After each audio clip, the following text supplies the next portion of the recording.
ខ្ញុំនៅទីនេះដដែលជាមួយភាពស្ងៀមមួយមិនមានទឹកភ្នែកទេតែបេះដូងខ្ញុំបែករាល់ថ្ងៃមនុស្សជុំវិញសាច់សប្បាយខ្ញុំក៏ញញឹមតាមតែខាងក្នុងខ្ញុំ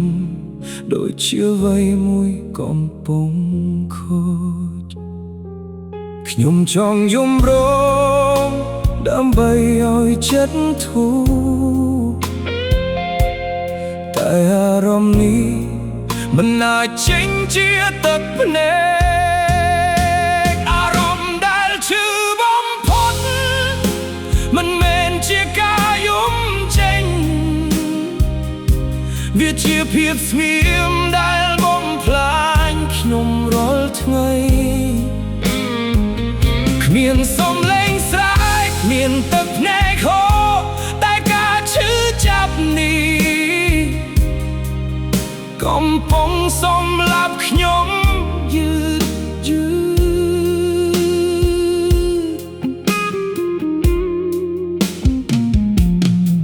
ពេលដែលគេសួរថាសុខទេ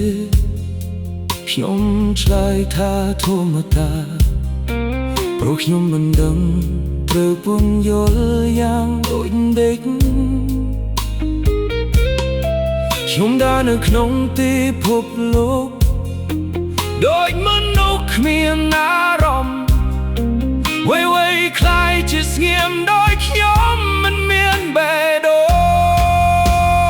ងប្រហែលខ្ញុំធុញនឹងការឈឺរហូតមិនមានអារម្មណ៍សូម្បីតែទឹកភ្នែកក៏មិនមកជួយខ្ញុំទេខ្ញុំមិនខ້อยទេតែខ្ញុំមកកម្លាំងក្នុងការរស់នៅជាមួយអារម្មណ៍ដែលគ្មានសំឡេ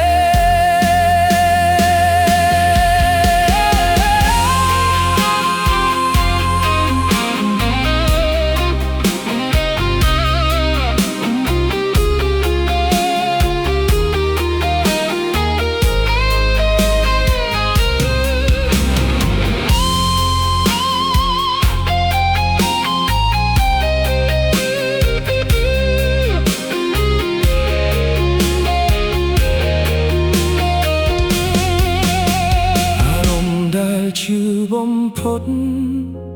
គឺការមិនអាចយំការស្ងៀមដែលនៅក្នុងចិត្តធ្វើឲ្យខ្ញុំ